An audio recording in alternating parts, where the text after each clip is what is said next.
சகோதரர் பக்த சிங் அவர்களின் ஊழியத்திலிருந்து விடாய் துணிக்கேற்ற வார்த்தைகள். மார்ச் மாதம் 18ஆம் தேதி.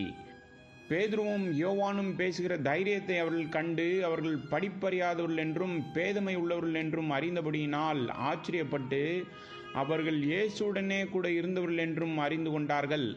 அப்போஸ்தலர் நடபடிகளின் புஸ்தகம் 4வது அதிகாரம் 13வது வசனம்.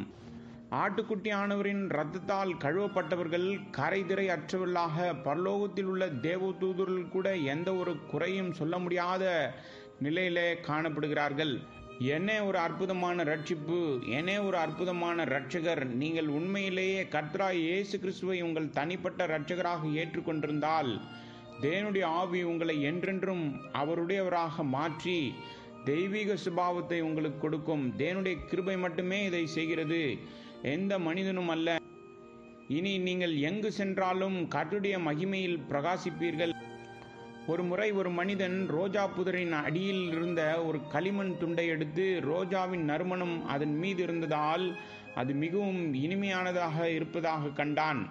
இவ்வாறு நீங்கள் அவருடைய பாதத்தில் அதிக நேரம் செலவழிக்கும் போதெல்லாம் உங்கள் வாழ்க்கையின் ஒவ்வொரு பகுதியும் அவருடைய மகிமையினாலும் அழகினாலும் வல்லமையினாலும் நிரப்பப்பட்டிருப்பதை காண்பீர்கள்.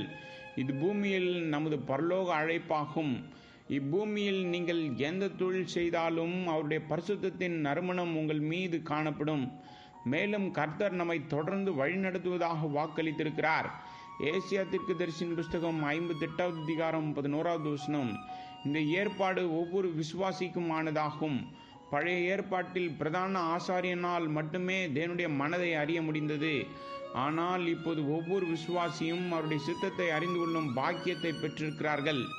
நாம் அவருடைய சித்தத்தை அறிந்து அதை செய்தால் அவருடைய அன்பையும் பாசத்தையும் நம்மால் அனுபவிக்க முடியும். மத்தேயு சுவிசேஷம் 12வது அதிகாரம் 50வது வசனம் மற்றும் மார்க்கு சுவிசேஷம் 3வது அதிகாரம் 35வது வசனம், லூக்கா சுவிசேஷம் 8வது அதிகாரம் 21வது வசனம்.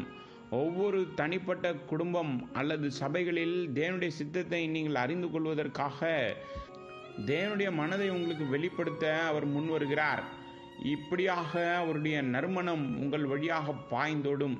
கர்த்தருடைய வழிகாட்டுதலால் நீங்கள் ஒவ்வொரு சோதனையிலும் வெற்றி அடைவீர்கள். மேலும் கர்த்தர் உங்களுக்காக சமுத்திரத்திலே வழியையும் வலிய தண்ணீர்களிலே பாதையும் உண்டாக்குவார்.